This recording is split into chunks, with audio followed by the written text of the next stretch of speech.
los indios rebeldes, y esos indígenas leales al rey fueron conducidos por Pumacahua. Pumacahua es el clave en la derrota de Tupac Amaru. Eso fue cuando era joven.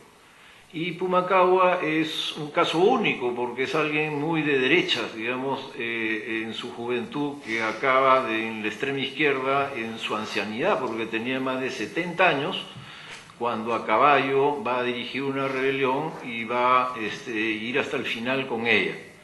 La rebelión termina en 1815 con la derrota de Pumacahua en el altiplano puneño, en un lugar llamado Humachiri.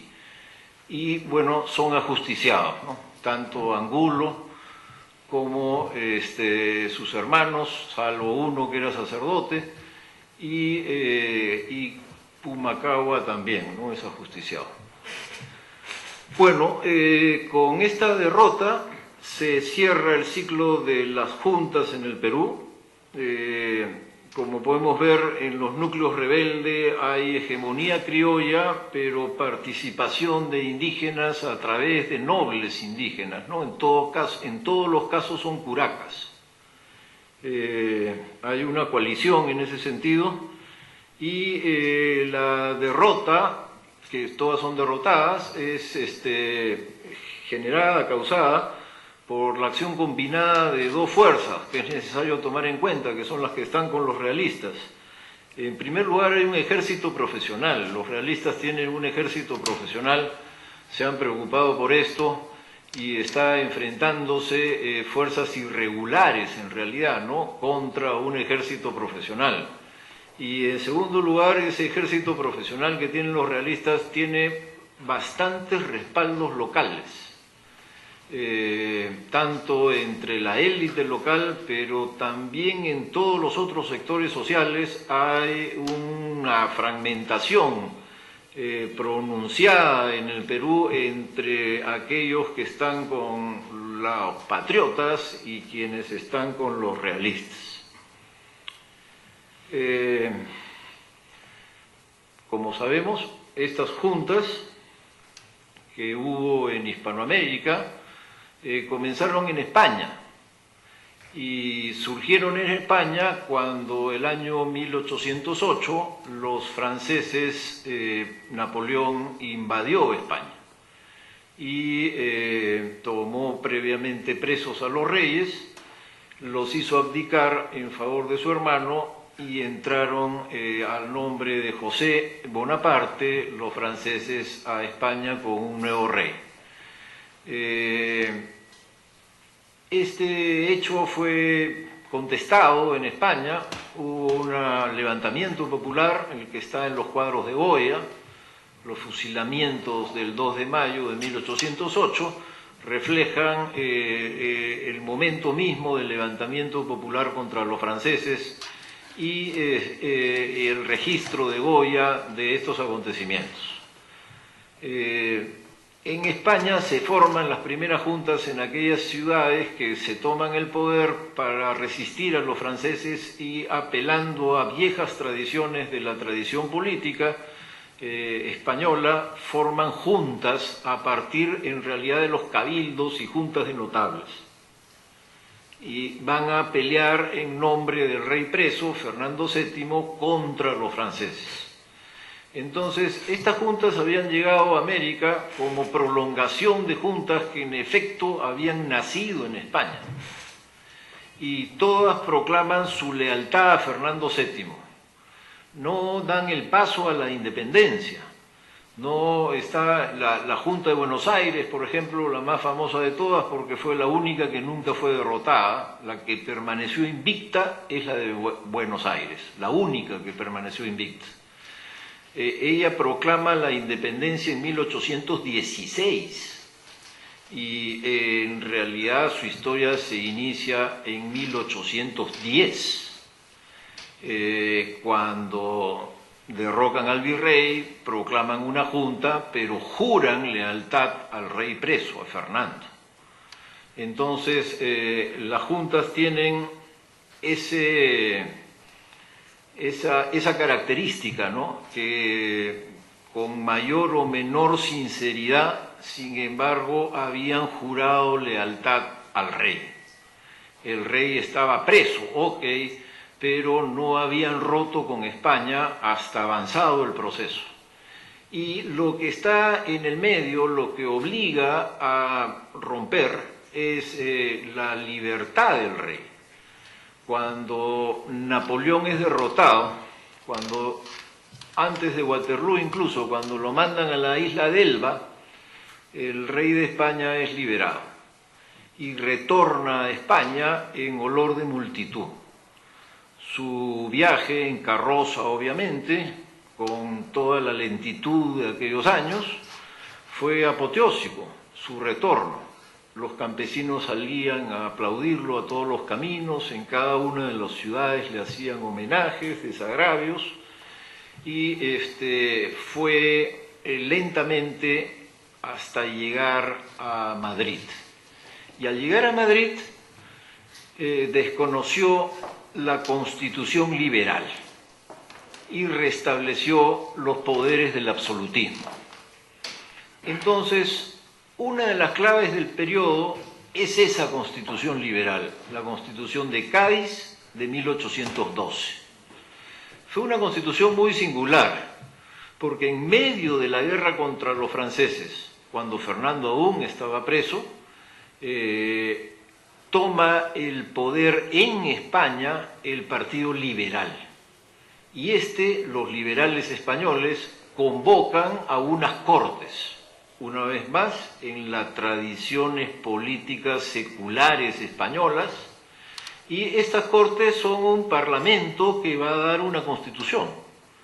Entonces van a buscar aquí una solución a la británica. Un rey que reine pero que no gobierne, un parlamento elegido por todos que sea el que efectivamente gobierne, y ese parlamento que integre diputados tanto de la península ibérica como de América.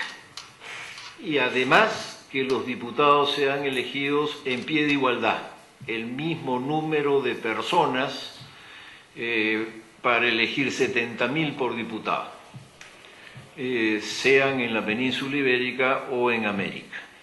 Entonces, esta Constitución de Cádiz, las promesas que contenía, seducen, atraen a los criollos de clase alta. Y los criollos de clase alta del Perú, no solo de Lima, de todo el Perú, y de muchas partes de América, sobre todo de México, pero también de Nueva Granada, también de Quito, son atraídos hacia la promesa de la Constitución Liberal de Cádiz de 1812. Participan del proceso y se posicionan políticamente en medio de ello. En el caso de los peruanos, hubo uno, Morales Duárez, que llegó a ser presidente de la Corte de Cádiz. Presidió un periodo de sesiones, pero lo cual evidencia que la bancada parlamentaria latinoamericana regional era activa y que lograba colocar posturas y también promover dirigentes a posiciones de poder. Lo cual se ve ratificado por la carrera de Baquíjano, que fue elegido miembro del Consejo de Regencia. El rey estaba preso y había una regencia. La regencia era un grupo de personas al cual estaba integrado Baquíjano y Carrillo por elección popular en Lima.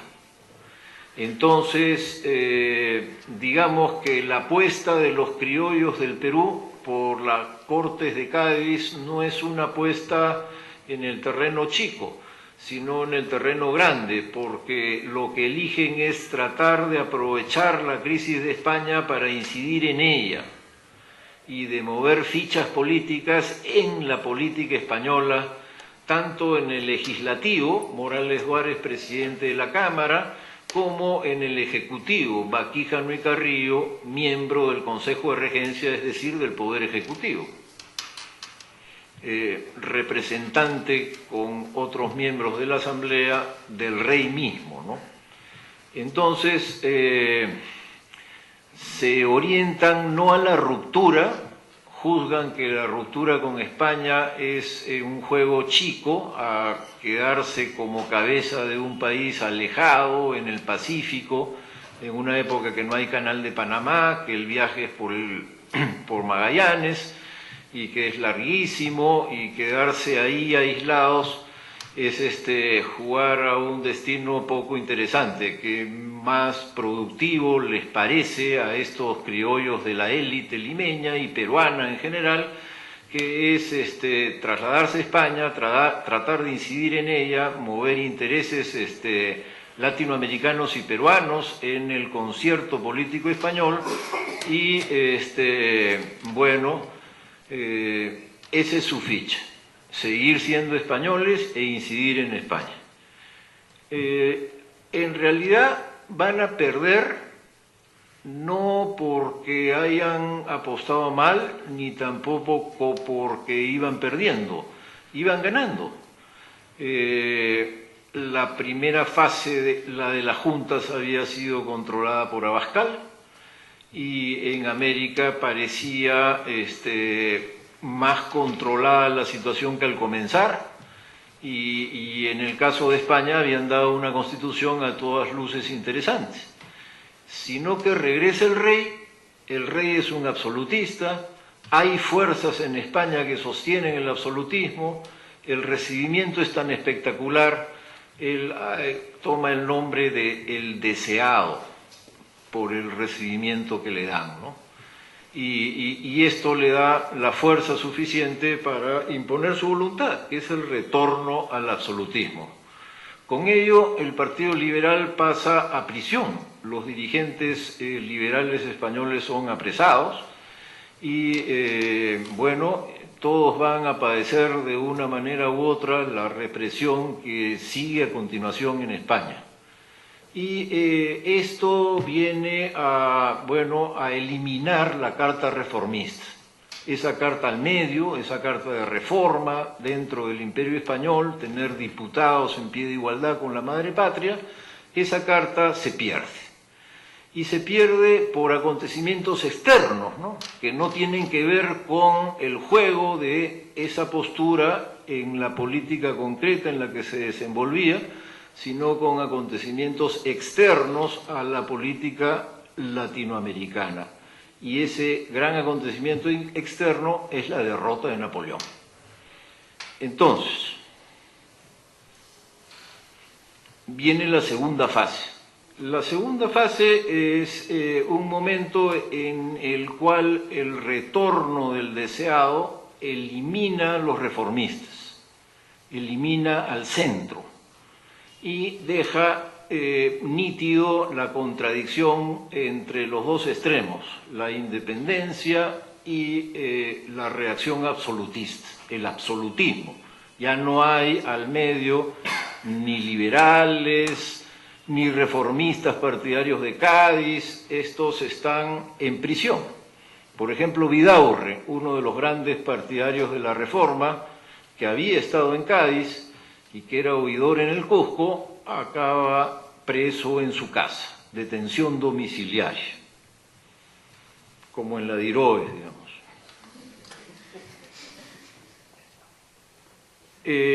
En la segunda fase, lo que se forman son los ejércitos continentales, ¿no? Son ejércitos ya no de, como en la fase de las juntas había sido, en la ciudad tal se levanta el pueblo y derrocan a las autoridades virreinales y nombran una junta y un ejército que en realidad son milicianos de esa ciudad. No, los ejércitos continentales es la fase siguiente, cuando ya quedan frente a frente las fuerzas, la contradicción principal que les digo, independentistas versus absolutistas, y en esa coyuntura se forman ejércitos grandes. Se viene de la experiencia